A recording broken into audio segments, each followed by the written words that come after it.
The complete history of Kenworth, the truck company that built the open road. Before Kenworth became one of the most respected names in trucking, before its long nose rigs thundered across highways, before its trucks crossed deserts, mountains, forests, cities, farms, borders, and endless open roads, it began with a problem. A hard, dirty, practical problem. How do you move heavy loads through places that were never built for easy travel? How do you haul timber out of forests? How do you carry freight across rough ground? How do you build a truck strong enough for work that does not forgive weakness? In the early 20th century, the world was changing. Cities were growing, roads were spreading, industry was expanding, railways still ruled long-distance freight, but a new machine was beginning to challenge the old order: the motor truck. It was not glamorous at first. It was loud, slow, hard to drive, difficult to maintain, but it could go where rails could not. And that made it powerful. From logging roads in the Pacific Northwest to the long highways of America, trucks would become the machines that connected factories, farms, ports, towns, cities, and people. And among the names that rose with that world, one would become legendary: Kenworth. A name built from two men, Harry Kent, Edgar Worthington. A name that would become linked with strength, custom engineering, owner-operators, long-haul trucking, diesel power, and the open road. This is the complete history of Kenworth, the truck company that built the open road. Chapter 1. The world before Kenworth. To understand Kenworth, you have to understand the world before modern trucking. In the early 1900s, freight moved differently. Railways carried heavy goods across long distances. Ships moved cargo along coasts and rivers. Horses still worked in towns, farms, and yards. Roads were often poor. Many were muddy, narrow, unpaved, and unreliable. A journey that feels simple today could become a struggle of wheels, weather, and patience. But industry was changing. The United States was growing quickly. Timber, mining, agriculture, construction, manufacturing, and trade all needed transport that was more flexible than rail. A train could move huge loads, but only where tracks existed. A truck could go closer to the source, closer to the forest, closer to the farm, closer to the mine, closer to the customer. That flexibility changed everything. But early trucks had to prove themselves. They needed stronger frames, better engines, better cooling, better brakes, better transmissions. They needed to survive rough roads, heavy loads, long days, and drivers who expected machines to work as hard as they did. The truck was not just a vehicle, it was a tool. And in the Pacific Northwest, where forests, hills, wet roads, and logging operations demanded toughness, the need for strong trucks was obvious. This was the world Kenworth was born into. Not a world of polished show trucks and chrome. A world of mud, timber, steel, sweat, and work. Chapter 2. The Gerlinger and Gersix. Beginning. Before the name Kenworth existed, there was another name connected to the story: Gersix. The Gersix truck was an early heavy-duty vehicle with a 6-cylinder engine, built for serious work at a time when many trucks were still primitive. It came from the world of practical engineering. The goal was not to build something pretty. The goal was to build something that could haul, something that could survive, something that could do the job when roads were poor and loads were heavy. In those early years, the truck industry was still open. There were many small builders, many experiments, many companies that appeared, struggled, changed hands, or disappeared. The future had not yet settled into the famous names people know today. But the need was real. Logging companies needed trucks. Construction companies needed trucks. Businesses needed trucks. America was becoming more mobile, more industrial, and more dependent on machines that could carry heavy loads beyond the railway line. Out of that need came a company that would soon take a new name: Kenworth. Chapter 3: Kent, Worthington, and a New Name. In 1923, Harry Kent and Edgar Worthington formed Kenworth. The name was simple and clever: Kent. Worthington, Kenworth. It sounded strong, it sounded practical, it sounded like a machine built for the job. And that is what Kenworth set out to make. From the beginning, Kenworth became known for building trucks suited to customer needs. This mattered because trucking was not one simple business. A logging company did not need the same truck as a city delivery company. A construction hauler did not need the same truck as a long-distance freight operator. A mountain road did not ask the same questions as a flat highway. Kenworth understood that trucks had to be built around work. The company developed a reputation for custom engineering, for listening to what customers needed and building machines that could handle specific jobs. That reputation would become central to the Kenworth identity. Kenworth was not just selling trucks, it was selling confidence. Confidence that when the load was heavy, the grade was steep, the road was rough, and the day was long, the truck would keep going. Chapter 4: Logging roads and hard work. Kenworth's early story is tied closely to the Pacific Northwest. This was a region of forests, timber, rain, hills, and difficult roads. Logging was brutal work. Trees were cut, moved, loaded, and hauled through landscapes that punished both people and machines. For a truck, logging was one of the hardest jobs imaginable. The loads were heavy, the surfaces were unstable, the weather was harsh, the roads could be little more than tracks through mud and forest. A weak truck would not last. A poorly built truck would cost money, time, and maybe lives. Kenworth built its reputation in that kind of world. The company learned that strength was not just about size, it was about design, balance, cooling, drivetrain, chassis, serviceability, driver control. Every part mattered. A truck that broke down in the wrong place was not just inconvenient, it could stop an entire operation. So Kenworth became associated with durability, with trucks built for real work, with machines that could survive the places where ordinary vehicles could not. That early identity stayed with the brand. Even as highways improved and trucks became more comfortable, Kenworth kept something of that logging road spirit. A Kenworth was supposed to be tough. Chapter 5: The Rise of the Diesel Truck. As trucking developed, engines became one of the biggest turning points. Early trucks often used gasoline engines, but heavy transport needed torque, economy, and endurance. Diesel power became increasingly important. Diesel engines were well suited to heavy work. They could pull large loads, run long hours, and offer better fuel economy for serious trucking operations. For the trucking industry, diesel was not just a technical change. It changed what trucks could do. Longer routes became more practical. Heavier freight became more manageable. Fleet economics changed. The driver's experience changed too. Diesel trucks had a different sound, a deeper rhythm, a feeling of power that became part of truck culture. Kenworth grew with that diesel age. As engines improved, trucks became more capable. They could haul farther, pull harder, and operate more efficiently.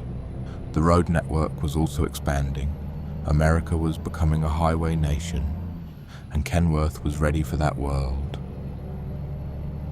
Chapter 6: World War II and Industrial Demand. The Second World War changed American industry. Factories shifted to military production. Companies that once built civilian machines became part of the war effort. Kenworth, like many manufacturers, contributed to military and industrial needs during the war years. War demanded vehicles, parts, equipment, logistics, and production capacity. It forced companies to build at speed and scale. It also strengthened the connection between transport and national power. A modern war could not be fought without trucks. Trucks moved supplies, fuel, weapons, food, equipment, men. They were not always glamorous. They were not always the machines that appeared on posters or in heroic headlines. But without trucks, armies stopped moving. This was one of the great lessons of the 20th century. Mobility mattered. Logistics mattered. And after the war, the same industrial energy that had powered military production helped reshape civilian transport. America entered a new age of roads, freight, suburbs, manufacturing, and long-distance trucking. Kenworth would become part of that new world. Chapter 7: PACCAR and a New Era. In 1945, Kenworth was acquired by Pacific Car and Foundry, the company that would later become PACCAR. This was a major turning point. Kenworth was no longer just an independent truck builder from Seattle. It became part of a larger industrial company with deeper resources and wider ambitions. PACCAR's acquisition gave Kenworth a new foundation for growth. The post-war years were full of opportunity. America needed trucks. The economy was expanding, highways were improving, long-distance freight was becoming more important. Factories, farms, ports, and stores all depended on road transport, and drivers needed machines that could handle longer hauls and heavier work. Kenworth's identity fit the moment: strong trucks, premium engineering, custom options, a reputation for durability. As the trucking industry professionalized, Kenworth became one of the brands associated with serious operators, companies and drivers who wanted a truck built not just to move, but to endure. Chapter 8: The Highway Age. The growth of highways changed trucking forever. Before modern highway systems, long-distance trucking was slower, rougher, and more uncertain. But as roads improved, trucks could cover greater distances more reliably. Freight could move faster, businesses could operate differently. Warehouses, factories, and distribution networks became more dependent on road transport. The truck driver became one of the central figures of modern logistics. Long hours, distant routes, weather, traffic, loneliness, skill, responsibility. The road became both workplace and way of life. Kenworth trucks fit naturally into that world. They were not simply vehicles. For many drivers, especially owner-operators, the truck was also an identity. A Kenworth could be a business, a home away from home, a source of pride, a machine polished at truck stops, recognized on highways and trusted through long nights. This is where Kenworth's image became bigger than engineering. It became part of road culture. Chrome, long hoods, sleeper cabs, diesel sound, CB radio, truck stops, convoys, endless white lines. The Kenworth name became tied to the romance and reality of trucking. Chapter 9: The 900 Series and the W900 Legend. Among Kenworth's most famous trucks, one name stands out: the W900. Introduced as part of Kenworth's 900 series lineage, the W900 became one of the most iconic conventional trucks in North America.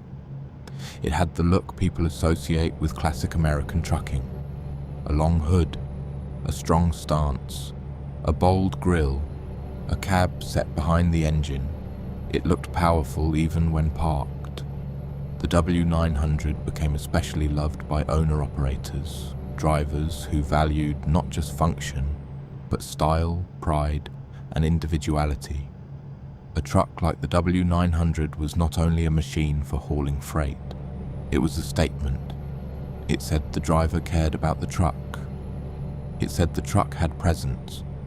It said the road had a tradition. Over the years, the W900 became one of Kenworth's signature models.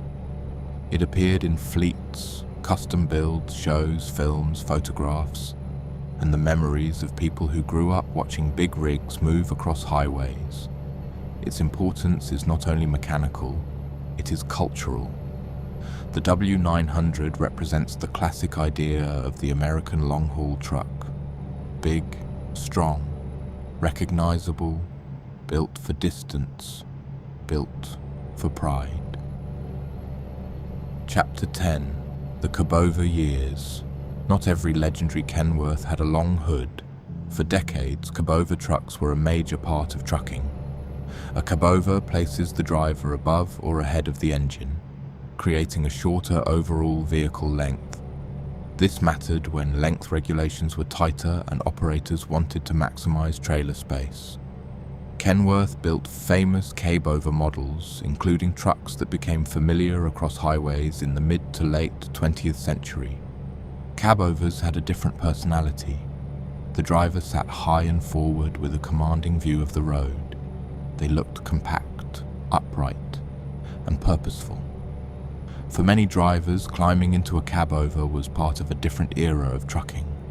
A harder ride sometimes, a different feel, a different relationship with the road. But cabovers played a major role in freight history. They helped fleets work within regulations. They became symbols of a time when American trucking looked different, and Kenworth's cabovers earned their place in that story. Even as conventional long-hood trucks later became more dominant in North America, the cabover remains one of the classic shapes of trucking history. Chapter 11. Custom-built reputation. One reason Kenworth developed such a loyal following was its reputation for customization. Truck buyers often need different specifications, different engines, axles, suspensions, cab layouts, sleepers, wheelbases, frames, fuel tanks, interior features. A truck hauling logs in the mountains does not need exactly the same setup as a truck hauling refrigerated freight across the interstate. Kenworth's strength was understanding that trucking is not one job. It is thousands of jobs, and each job asks something different from the machine. This custom-built reputation gave Kenworth a premium image. It became a brand for people who wanted their truck built around their work. For owner-operators, that mattered deeply. An owner-operator often lives with the truck in a way most people never understand. The truck is office, tool, investment, living space, and identity. A good truck can make the job easier. A bad truck can make every mile feel longer. Kenworth understood that a truck was not just bought, it was lived in. Chapter 12. Kenworth around the world. Although Kenworth is strongly associated with North American trucking, its story reached beyond the United States. Kenworth became important in Canada, Mexico, Australia, and other markets. Australia in particular became a major part of Kenworth's story. Australian trucking brings its own demands: long distances, heavy loads, high heat, remote routes, road trains, harsh operating conditions. A truck in Australia may face a different kind of test than one crossing American interstates. Kenworth's reputation for strength and custom engineering suited that environment. The brand became respected in Australian heavy transport, where durability and practicality are not optional. This global reach showed that Kenworth's identity could travel. The details changed from country to country. The roads changed, the rules changed, the loads changed. But the core idea stayed the same: build a truck that can do the job. Chapter 13. Peterbilt, PACCAR, and the premium truck family. Kenworth's story is also connected to another famous truck name, Peterbilt. PACCAR acquired Peterbilt in 1958, creating a powerful pair of premium truck brands under the same corporate family. Kenworth and Peterbilt became sister brands, but they kept different identities. Both were respected. Both had loyal fans. Both became icons of American trucking. For PACCAR, the combination was powerful. It gave the company two major names in the heavy-duty truck market, each with its own history, styling, dealer network, and customer base. Kenworth continued to stand for durability, engineering, and custom-built work. Peterbilt carried its own image of premium trucking and classic American style. Together, they helped PACCAR become one of the strongest truck manufacturers in the world. But for drivers, the rivalry and loyalty remained personal. Some people were Kenworth people. Some were Peterbilt people. And in trucking culture, that kind of loyalty matters. Because a truck brand is rarely just a badge. It is a belief. Chapter 14. The Modern Kenworth. As trucking moved into the late 20th and early 21st centuries, the industry changed again. Fuel economy became more important. Emissions rules became stricter. Driver comfort became a bigger focus. Electronics entered the cab. Aerodynamics became more advanced. Fleet management became more data-driven. A truck was no longer only a mechanical machine. It became a connected, regulated, computer-managed workplace on wheels. Kenworth adapted. Modern models such as the T680 represented a different kind of truck from the old long hood classics. More aerodynamic, more efficient, more focused on fleet operations, more advanced inside. The T680 was designed for a world where fuel costs, emissions, safety systems, driver comfort, and uptime all matter. It may not have the same old-school romance as a W900, but it represents the modern reality of trucking. The freight still has to move, but now it has to move efficiently, cleanly, safely, reliably, and with technology watching almost every mile. Chapter 15. The Future, Electric, Hydrogen, and what comes next. The trucking industry now faces one of the biggest transitions in its history. For more than a century, heavy trucks have been shaped by internal combustion. Gasoline first, then diesel.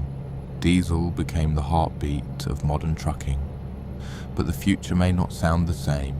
Battery electric trucks, hydrogen fuel cell trucks, renewable fuels, hybrid systems, autonomous technology, and advanced logistics software are all part of the conversation. Kenworth has entered that future with zero-emission models and hydrogen fuel cell plans, including the T680 FCEV developed with Toyota fuel cell technology. This is not just about new machines, it is about the future of freight. How do you move heavy goods while reducing emissions? How do you keep range, payload, reliability, and refueling practical? How do you support drivers and fleets through a major technology shift? How do you build the next generation of trucks without losing the trust built over the last century? These questions are not easy. Heavy trucking is one of the hardest sectors to transform.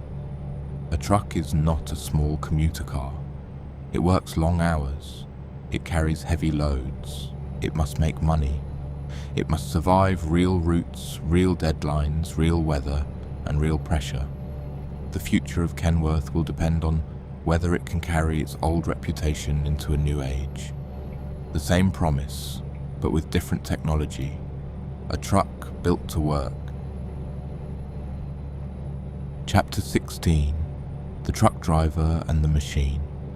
The history of Kenworth is not only about companies, factories, engines, and models. It is about drivers. Because a truck without a driver is only a parked machine. The driver gives the truck its story. Long nights, early starts, rain on the windscreen, coffee at a truck stop, a trailer loaded before dawn, headlights stretching across empty road, radio voices in the dark, the low sound of diesel under the cab, the feeling of climbing a grade with weight behind you, the patience of traffic, the loneliness of distance, the satisfaction of arriving. Truck drivers carry the hidden weight of modern life: food, fuel, furniture, medicine, steel, timber, machinery, clothes, parcels.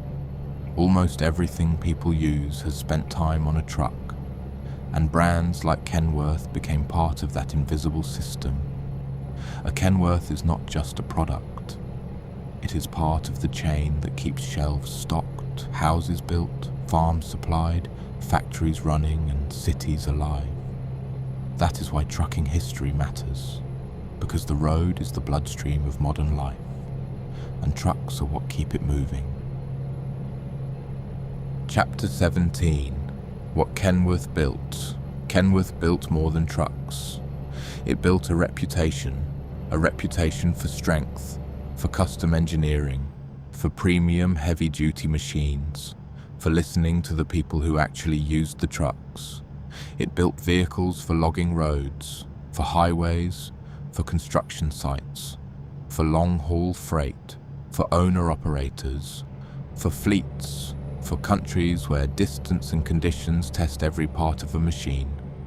Kenworth became part of how people imagine the open road, the long hood of a W900, the tall stance of a cabover, the aerodynamic shape of a T680, the shine of chrome under fuel station lights, the sound of a truck rolling through the night.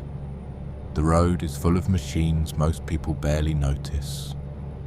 But without them, modern life stops quickly. Kenworth helped build the kind of trucks that made that movement possible. Chapter 18. The truck company that built the open road. Kenworth's story began with practical needs: move the load, survive the road, serve the customer, do the work. From those simple demands came a company that lasted more than a century.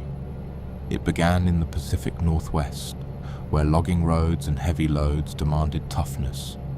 It grew through the rise of diesel trucking, the highway age, post-war freight, cabovers, long hood conventionals, owner-operator culture, PACCAR ownership, global expansion, and modern low-emission technology. Its trucks became tools, then symbols, then legends. Kenworth is not just about transport. It is about the relationship between people, machines, and distance. It is about the driver looking out over the road before sunrise, the freight that has to arrive, the mountain pass, the night shift, the rain, the engine, the miles. For more than 100 years, Kenworth has been part of that story, and the road is still changing. The trucks may become quieter, the engines may change, the fuel may change, the technology may become smarter, but the promise remains the same. Build a machine strong enough for the work, trusted enough for the driver, and ready for the road ahead. Because the history of Kenworth is not only the history of a truck company, it is the history of how the modern world learned to move. One load, one driver, one highway, one long night at a time.